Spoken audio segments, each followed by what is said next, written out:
Почитувани, денес ќе зборувам на тема каде се душите на умрените. По желба на браќа и сестри, имате можност да ја слушнете темата за душите на починатите.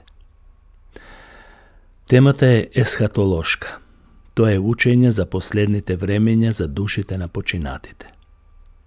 Ви посакувам на вистина Божи благослов. Секоја догма или учење на христијанското верување го прикажува времето што треба да дојде. Кога се зборува за последните времења или за големите настани во Библијата, во теологијата тоа се нарекува есхатологија. На старогрчки зборот есхатос значи последен. Овие последни времења Библијата ги изразува на многу јасен начин, имајќи пример од Исаија 2, 2 глава, 2 стих, каде што се вели: ќе се случи на крајот на деновите, гората на Господовиот дом ќе биде поставена над сите гори. Есхатологијата е теолошка дисциплина која се занимава со проучување на настаните за последните времења. Во есхатологија спаѓаат следниве учења: физичка смрт, престојот на душата по смртта или душите, воскресение, 1000-годишно царство, големиот последен суд, небото и пеколот. Човечкиот живот на земјата не завршува до гробот. Луѓето не ги постигнуваат своите цели на земјата само додека се живи. Верата на христијаните е очекување на она што ќе дојде. Тие очекуваат нов свет, каде што пребива вечна правда. Во Римјаните, 8 глава, се зборува за надеж која што треба да се исполни. Павле вели: зашто во оваа надеж ние се спасивме, а надежта што се гледа не е надеж, оти кога некој нешто гледа, зошто да му се надева? Но, ако се надеваме на она што не го гледаме, тогаш го чекаме со трпение. Надежта ќе престане кога ќе се исполнат сите Божји ветувања во Библијата, зашто тогаш нема да има потреба од чекање. Есхатологијата се служи и со пророчки најави, бидејќи ги предвидува настаните што следуваат. 3 нешта се сигурни во поглед на есхатолошките збиднувања. Прво, Божјото царство ќе ја слави целосната победа. Второ, животот ќе ја слави победата над смртта. И трето, последниот суд ќе биде праведен суд на поделата на сите луѓе. Луѓето се љубопитни за последните времења. Можеби затоа што непознатото им го привлекува вниманието и ги води во нови сознанија. Затоа мнозина одат кај врачари, гледат или дзиркат во хороскоп и така натаму. За да не се создадат погрешни премиси, на оваа тема ќе пристапам внимателно и ќе зборувам за она што веќе е сигурно и не создава противречност. Физичка смрт. Физичката смрт е болна. Тоа е одделување на душата од телото. Телесната смрт треба да ја разликуваме од духовната смрт. Духовната смрт е одделување на душата од Бог за секогаш. Физичката смрт се разликува од духовната смрт, која е присутна во оние кои не го познаваат Бог. Духовната смрт е за оние кои не веруваат, а физичката смрт за сите луѓе.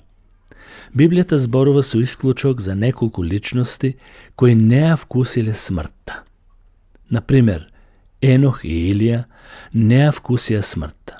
Тие со Божја сила биле грабнати и однесени во Божјата присутност. Тоа не подразбира дека тие не умреле никогаш, туку не ја вкусиле смртта на начин како што ние ја вкусуваме, бидејќи беа грабнати во облаците, односно од Бог во небото. Смрт нема да вкусат и оние верници кои ќе го доживеат Господовиот ден во сила и слава. Смртта како таква е последица на гревот, но смртта за верните не е толку трагична кога се свесни дека ги очекува друг свет, кој што е нормално многу поубав и праведен. Библијата, почитувани, ги охрабрува верните и им дава друга слика за смртта, односно да гледаат на неја како отворена врата за наследство на вечните убавини и вредности. Psalmistот во 116. псалм вели: скапоцена е во очите на Господ смртта на неговите свети. За нас смртта е голем непријател и представува голем проблем кога размислуваме за неја или кога ја гледаме пред очи. Но, во Господовите очи таа представува блаженство, зашто Бог знае дека неговите деца ги следува вечност, каде што нема смрт и болка. Павле вели: живееме ли, за Господ живееме, така и ако умреме, на Господ припаѓаме. Римјаните, 14 глава, 8 стих. Со други зборови би рекол, или Павле тоа што го вели: живееме ли, умираме ли, Господови сме. Кога знаеме дека нема да сме загубени по смртта, нашата надеж се зголемува и добиваме друга слика за смртта.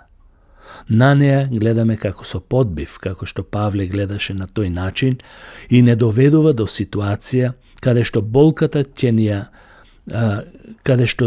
болката нема да не доведе до ситуација да ни ја зголеми, туку ќе бидеме порелаксирани. Павле вели: смрт, каде ти е победата? Смрт, каде ти е будилото? Тоа е запишено во 1 Коринтјаните, 15 глава, 55 стих. Апостолот со таков победоносен восклик ја изразува својата надеж по смртта. Тој гледа со Христовите очи. Христос за него ја победи смртта и знае со сигурност дека таа нема да му наштети, како што не му наштети на Христос.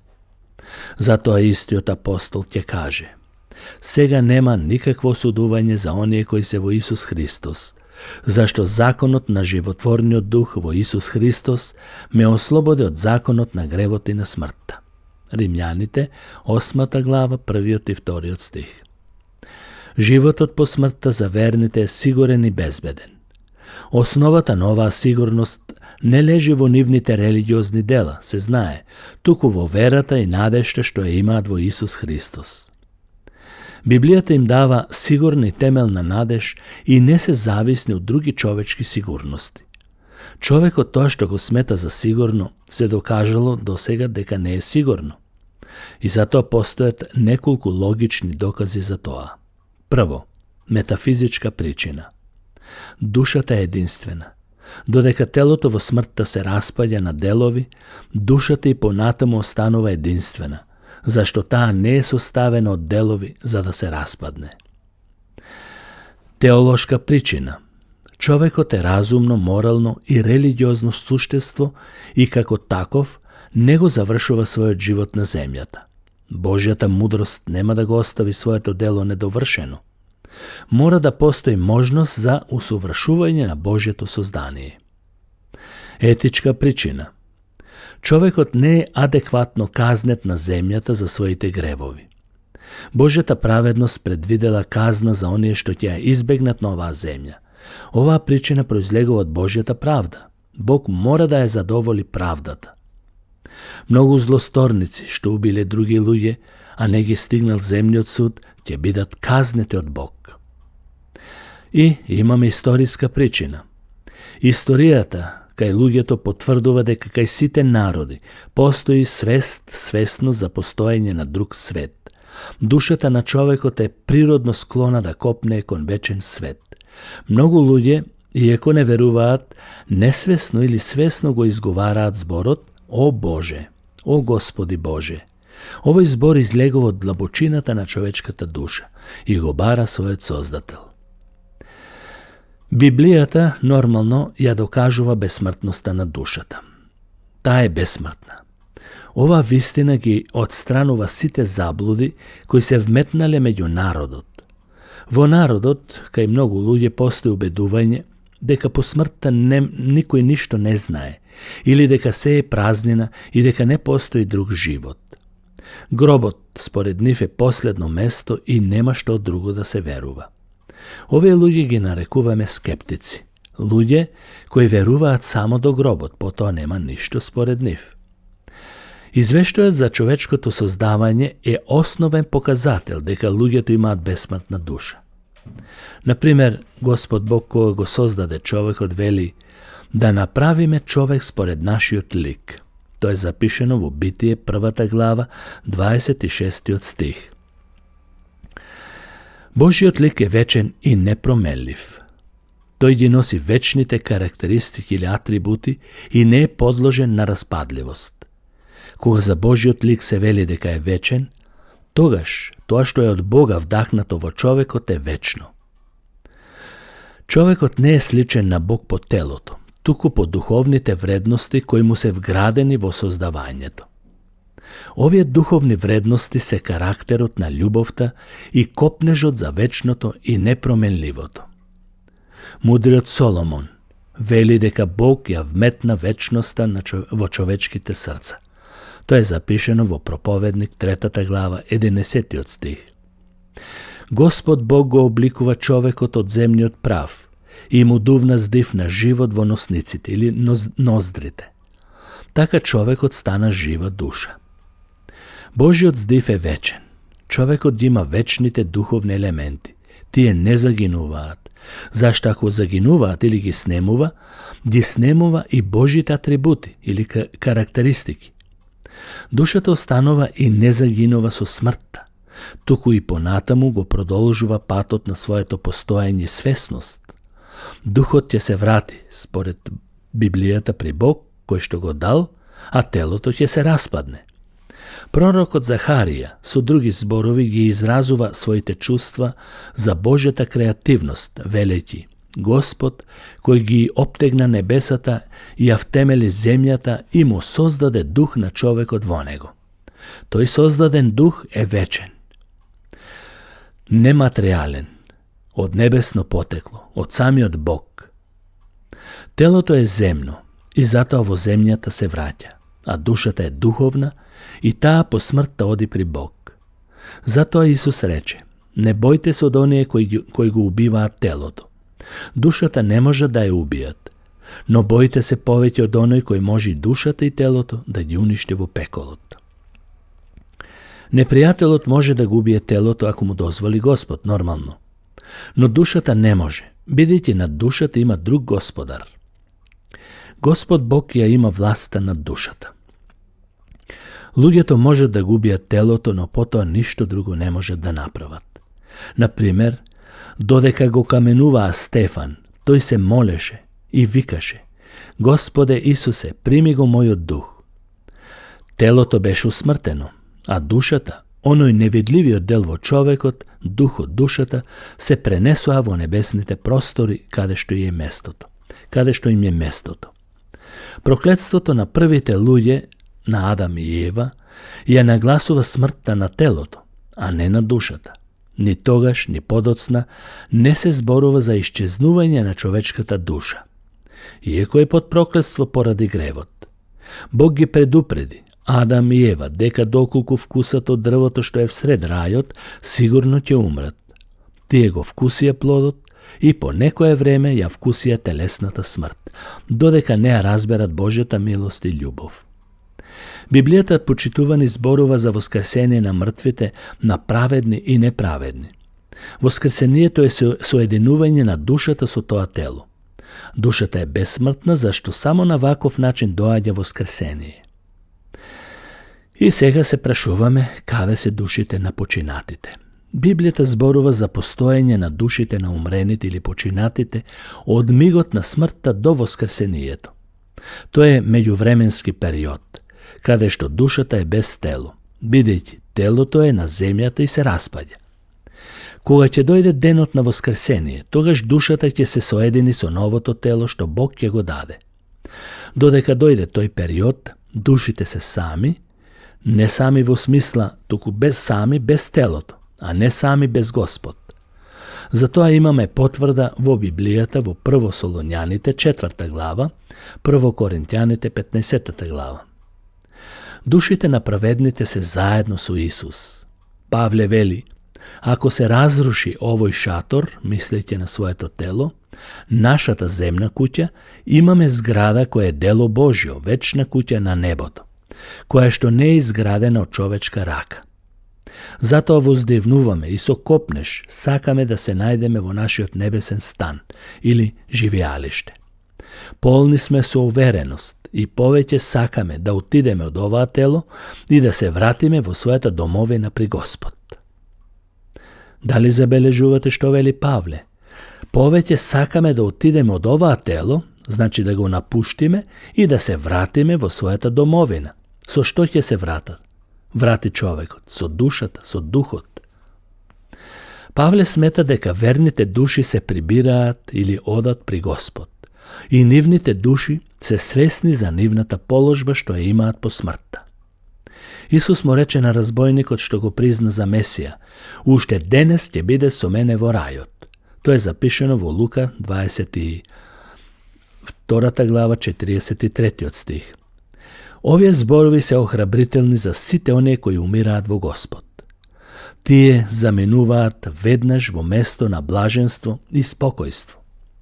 Исус ги охрабруваше своите ученици со овие зборови: одам да ви приготвам место. Кога ќе отидам и ви приготвам место, пак ќе се вратам, за да ве земам при мене, за да бидете и вие каде што сум јас. Тоа е запишено во Јован 14 глава 3 стих. И забележете, Исус никаде не вели дека душите на умрените се на некое непознато место, каде што верните се во некоја агонија и тешко исчекување до мигот на воскресението. Туку, тие се при Господ и го очекуваат блаженото воскресение. Ова место се нарекува рај. Рајот е место на блаженство и мир. Тоа е место на сигурност и слобода, на вечна правда. Со еден збор, тоа е место на потполна среќа на сите верници кои го издржале или издржаа патот на христијанската надеж. На сите победници ги очекува небесна храна од дрвото на животот, кое се наоѓа среде Божиот рај. Тоа е запишено во Откровение 2 глава 7 стих. И така, душите на починатите се свесни за себе. И праведните, и неправедните, и верните, и неверните знаат за својата состојба. Не постои период по смртта каде што душата е во некое незнаење за себе. Душата каде што почива ја знае својата положба и е свесна за себе. Мнозина велат дека душата ништо не знае до мигот на воскресението, но ова не е библиска наука, туку произлегува од човечката логика. Бог му се објави например на Мојсеј со овие зборови: Бог е Бог на живите, а не на мртвите. Овие зборови ни потврдуваат дека за Бог нема мртви или души што спијат, туку сите се живи. Бог е Бог Аврамов, Исаков и Јаковов. Ако тие луѓе не беа живи по смртта, физичката смрт, немаше Исус да каже дека Бог е Бог на живите. Например, за сиромашниот Лазар се вели дека бил однесен во прегратката на Авраам. Авраам, иеко е умрен телесно, сепак го пречекува сиромашниот Лазар кога умрел на земјата со телото. Авраам ги одбива молбите на богатиот човек, што значи тој разговара. Беше свесен, ја знае положбата на луѓето во една смисла. За Бог нема мртви души, несвесни, туку сите се живи. Павле вели: кој умре за нас, било да сме живи или умрени, и секојаш да сме заедно со него. Кога сме на земјата со телото, ние му служиме на Исус, со даровите што ги имаме. А кога ќе умреме, пак ќе бидеме со него и ќе го славиме вечно. Не постои празен период, меѓупериод, кога душите не го слават Божјото име. Оние кои загинале за Христос му рекле: до кога, свети и праведен Господару, ќе го одложуваш судот и одмаздата за нашата крв над жителите на земјата? Тогаш на секој од нив им беше дадена бела облека и им беше речено да се стрпат уште малку време. Тоа е запишено во Откровение 6 глава 9 до 11 стих. Тие разговарале со Бог и барале одмазда за нивната крв. Знаеле што барат и на кого се обраќаат. Биле свесни за сите настани што им се случиле на земјата и биле наградени за нивната издржливост и храброст. И тие биле облечени во бела облека, а тоа е символ на праведноста. Каде се душите на умрените, или починатите без Христос. Значи, досега рековме дека оние што се со Христос, душите се со Христос, со Него. А каде се душите на починатите без Исус? Душите на оние кои умираат без Исус се свесни за својата вечна изгубена состојба и знаат дека нивната положба нема да им се промени. Например, кога богатиот човек се нашол во пеколот, тој чувствувал големи маки и затоа го молил Авраам да им каже на браќата да не дојдат и тие на тоа место. Се вели, кога се најде во пеколот или во адот, во страшните маки, овие страшни маки не се некоја измислица или приказна, туку реална состојба. Многу луѓе во овој текст сакат да го прикажат или направат како приказна, без реалност. Меѓутоа, Исус зборува за реална состојба на умрените без Исус. Сите што не веруваат во Исус, ќе се најдат на тоа место. Во Библијата има некои цитати или стихови кои зборуваат за сон. Но, зборот кој се употребува за заспивање на луѓето е само блага употребена форма за смртта, за да не се каже тој умре, туку тој заспа.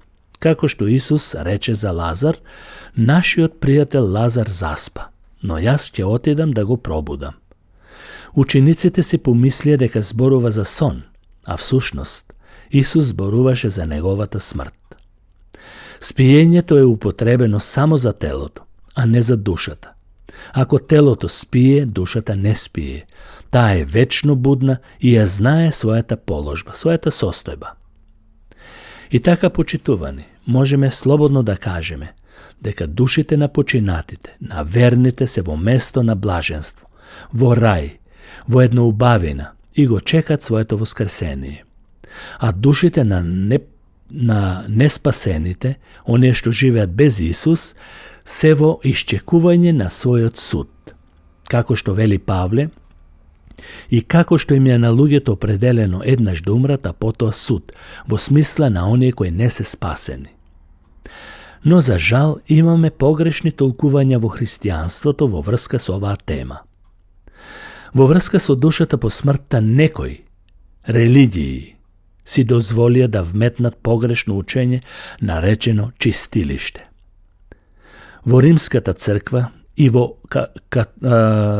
ортодоксната црква православна се учи дека сите кои умираат во мир со црквата, значи ако припаѓаат на таа црква, а не се совршени, доаѓаат во чистилиштето. Таму, во тоа чистилиште наречено, ги довршуваат своите дела и ги испаштат починот на крштението. Тежината на маката зависи од тежината на вината. Црквата на земјата има мок и сила преку молитва и жртва на мисите да им се прекратат маките или да добијат потполн откуп на нивниот живот. Тоа е погрешно. Тоа е човечка филозофија, суеверие. По смртта нема никој овластување на човечката душа, освен Бог. Молитвите и жртвите за умрените не помагаат, бидејќи милоста Божја трае само до мигот на смртта во тело. Библијата не дава никаква потврда за ова учење. Ако по смртта постои можност со човечки напори да се откупува душата на умрениот на душата, тогаш жртвата на Христос е обезвредена, празна. Зашто Павле вели, ако оправданието доаѓа од закон, тогаш Христос залудно умрел. Христос еднаш за секојаш се принесе како жртва, за да ги земе гревовите на светот. Зборовите еднаш за секојаш го нагласува неговиот авторитет, кој не може да биде заменет од други. Библијата вели дека на човекот му е пределено, како што реков, еднаш да умре, а потоа суд. Тоа е запишено во Евреите, 9 глава, 27 стих. Ако човекот умира еднаш, а потоа суд, тогаш сите други можности за спасение се исклучени. Науката за чистилиштето им дава на луѓето лажна надеж. Запомнете, лажна надеж. Според тоа учење се тврди дека во чистилиштето се поминува низ многу маќи за да се дојде до спасение. Не постои такво место, Тоа е измислица на аристократите и нема никаква библиска подлога. На таков начин човекот се меша во Божјото дело, а кога човек се меша во Божјото дело, тогаш Исус им одговара како што ја одговори на Марија: што имам јас со тебе, жено? По смртта праведните одат во блаженство, се во будна свесна состојба и го очекуваат воскресението од мртвите, односно облекување во ново и бесмртно тело. Состојбата на неспасените е поинаква. Тие се исто така будни свесни, но знаат дека се изгубени за цела вечност и дека нивната положба е непроменлива. Нивното каење не аменува Божјата правда.